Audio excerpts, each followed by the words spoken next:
une infirmière du nom de Valeria, usée par les longues heures d'une garde de nuit silencieuse, s'apprêtait à terminer son service dans un hôpital baigné d'une tranquillité étrange.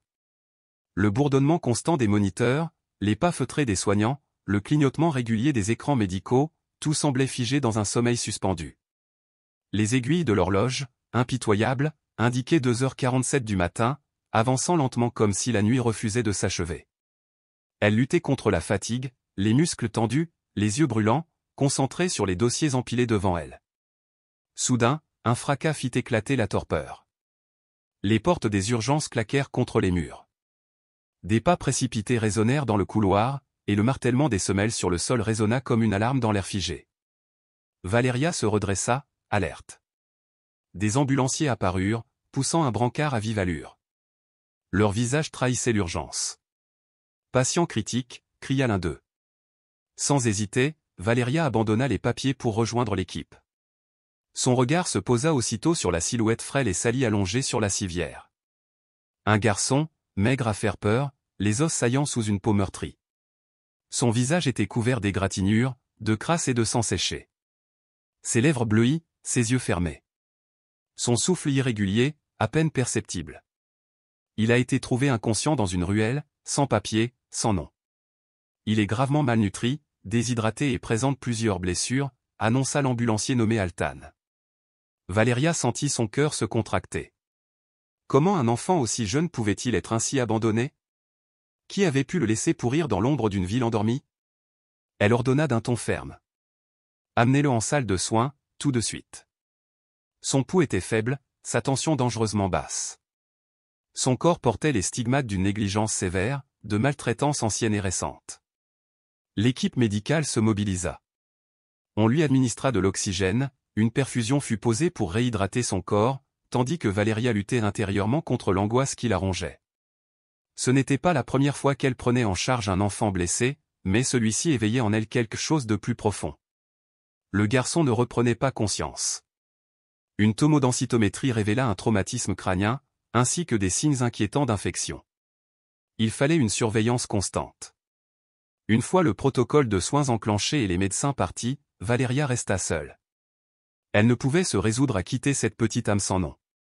Elle s'approcha du lit, scruta ce visage abîmé par la vie. Était-ce une impression ou lui semblait-il familier? Ou bien était-ce simplement la douleur, cette sensation poignante d'injustice qui lui broyait le cœur? Elle soupira profondément. La police avait sûrement été prévenue. Mais si personne ne venait? Et si ce garçon n'avait vraiment plus personne au monde? Le temps passait, lentement, comme englué dans l'attente. Seul le bip des machines brisait le silence. Valeria restait près de lui, vigilante, attentive. Vers 5 heures du matin, elle constata qu'il fallait changer sa couche. Dans son état, la moindre négligence pouvait aggraver les choses. Elle prépara le nécessaire, s'approcha doucement. Et puis, au moment de retirer la couche souillée, elle vit quelque chose. Une cicatrice. Minuscule, logée dans le bas du dos. Elle pensa d'abord à une ancienne blessure, mais en y regardant de plus près, un frisson la traversa de part en part. Cette marque n'était pas banale. Ce qu'elle venait de découvrir, en pleine nuit, dans ce lieu froid et aseptisé, allait bouleverser bien plus que son service. Cela allait bouleverser sa vie. Ce n'était pas une simple cicatrice. C'était un symbole, dessiné en courbes étranges, presque comme un signe de l'infini. Et dès l'instant où Valeria le vit, elle resta figée. Elle le connaissait. Ce signe appartenait à une affaire bouleversante remontant à plusieurs années, une enquête classée, presque oubliée. Un réseau de trafic d'enfants. Des bébés volés, vendus à des familles riches. Ce symbole marquait les victimes, comme du bétail. Beaucoup d'enfants n'avaient jamais été retrouvés.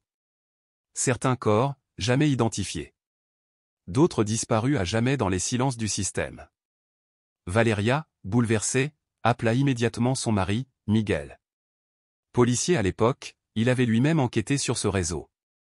Il accourut à l'hôpital.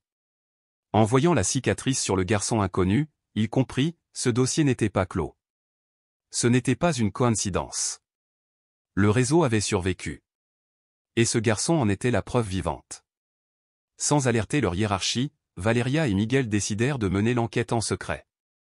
Il savait que l'organisation derrière ces crimes était puissante, profondément enracinée. Mais comment ignorer ce cri silencieux? Cet enfant, mutique et brisé, avait besoin de protection. Et la vérité ne pouvait plus rester ensevelie.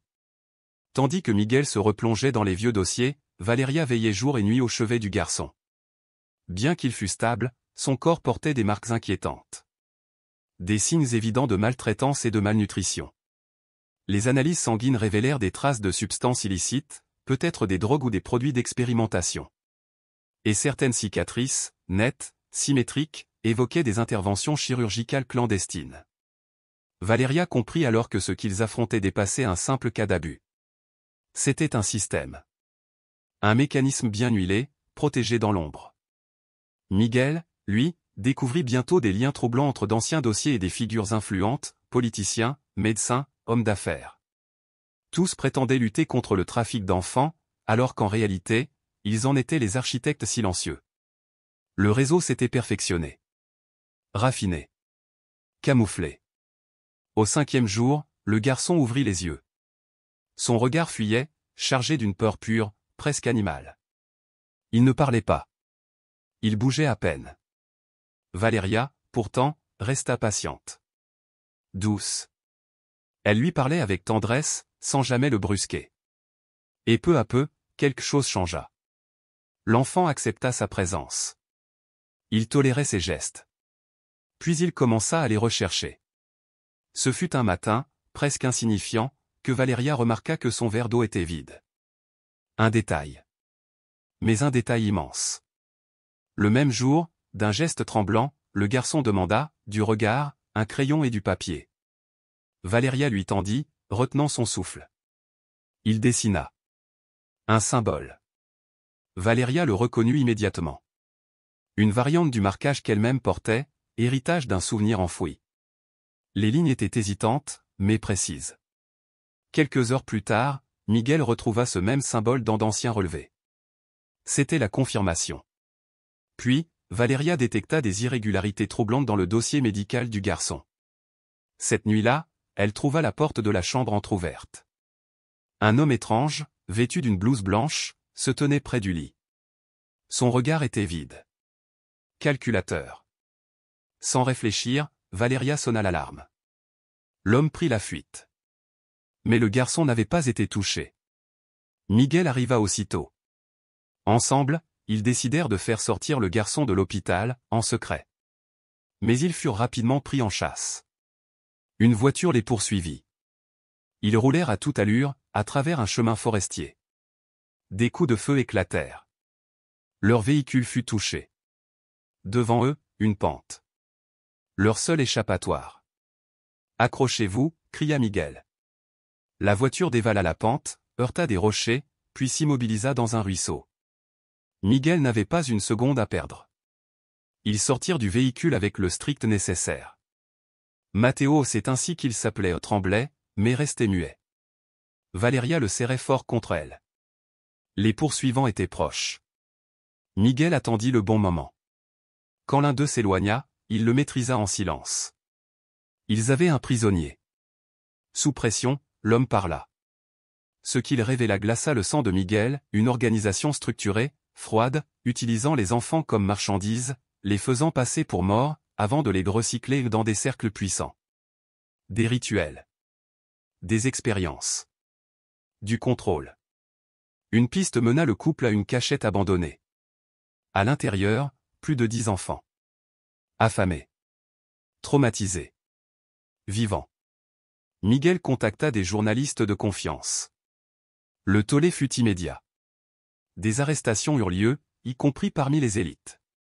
Mais tout le monde ne fut pas appréhendé. Matteo, quant à lui, restait méfiant. Il parlait peu. Mais sa présence même était un cri. Un cri qui appelait justice. Un cri que ni Valeria, ni Miguel, ne laisseraient retomber dans le silence. Quand leurs parents biologiques, riches mais indifférents, montrèrent peu d'intérêt, Miguel et Valeria prirent une décision que peu auraient osé, adopter par amour, non par devoir. Ils devinrent les protecteurs du garçon, et finirent par recevoir enfin le soutien nécessaire pour entamer le processus d'adoption.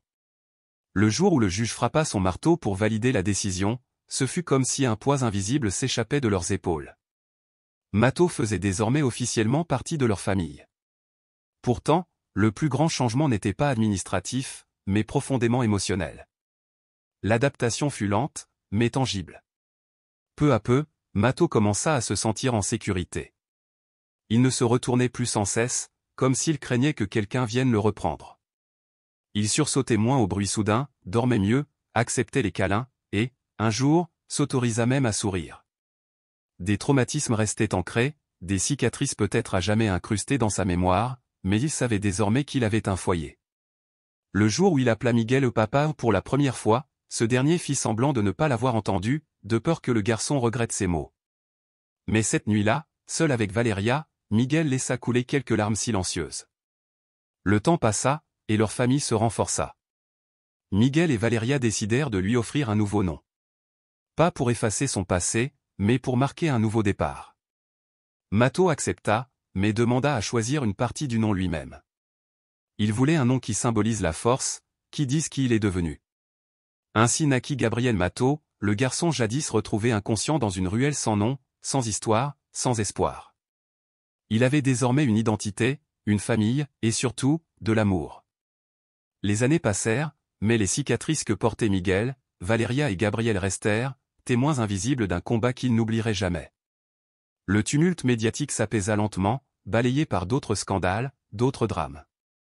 Mais pour ceux qui avaient traversé cette épreuve, il ne s'agissait jamais seulement de faire éclater la vérité. Il s'agissait de renaître, de trouver un nouveau chemin. L'adoption de Gabriel transforma la vie de Miguel et Valeria.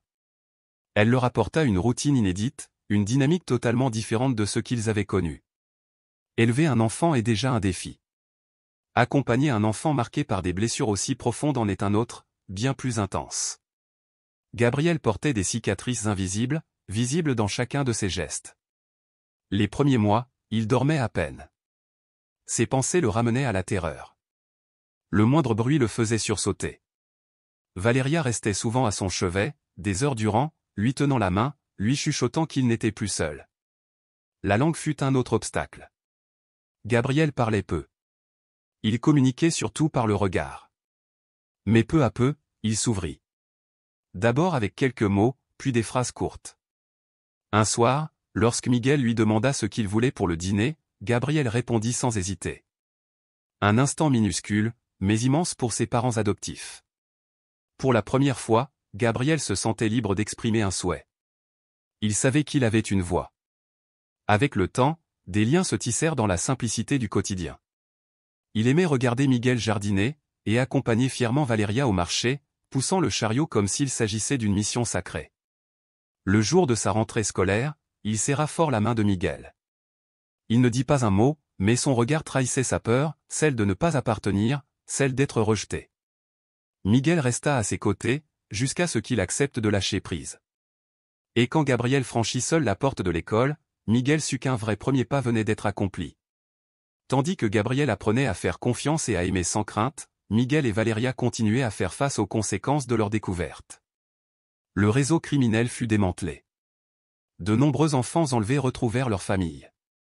Mais le système corrompu qui avait permis tout cela ne s'était pas complètement effondré. Certains coupables puissants échappèrent à la justice, protégés par des réseaux anciens. Pour certains, la justice triompha. Pour d'autres, non. Miguel savait que des ombres continuaient à les épier, attendant leur heure. Même après les procès, quelque chose lui semblait suspendu, inachevé. Mais il refusa de céder à la peur. Sa priorité, désormais, c'était Gabriel. Pour le premier anniversaire de Gabriel, Miguel le surprit avec un gâteau simple, quelques cadeaux, et des bougies. C'était la première fois que quelqu'un célébrait son existence. Gabriel regarda les décorations, les bougies allumées, les visages qui lui chantaient le joyeux anniversaire. Pendant un instant, il sembla absent. Puis un sourire timide, mais sincère, illumina son visage. Un moment que Miguel et Valeria n'oublieraient jamais. Peu à peu, Gabriel construisit de nouveaux souvenirs. Des souvenirs sans douleur, ni peur. Son nom fut officiellement enregistré, Gabriel Matos. Il le portait avec fierté. Il sentait qu'il appartenait à quelque chose de plus grand que son passé. Un jour, Alors que Miguel réparait quelque chose dans le garage, Gabriel s'approcha, s'assit sur une marche, et demanda soudain. « Qu'est-ce que ça veut dire, être un fils ?» Miguel laissa tomber ses outils, le regarda longuement, ému par la question si simple et si profonde. Il répondit. « Être un fils, ça veut dire que tu as une maison, que quelqu'un sera toujours à tes côtés, que tu ne seras plus jamais seul. » Gabriel resta silencieux, réfléchissant longuement à chaque mot. Puis il hocha doucement la tête et déclara. « Alors, je suis ton fils. » Ce n'était pas une question. C'était une affirmation. Une certitude. Miguel inspira profondément, submergé par l'émotion. Il s'approcha, caressa tendrement les cheveux du garçon et répondit. « Oui, Gabriel. Tu es mon fils. » Et, en ce simple instant, tout fut complet. Le garçon qui avait été trouvé sans nom, sans passé, sans espoir, avait désormais un foyer. Il avait enfin un avenir.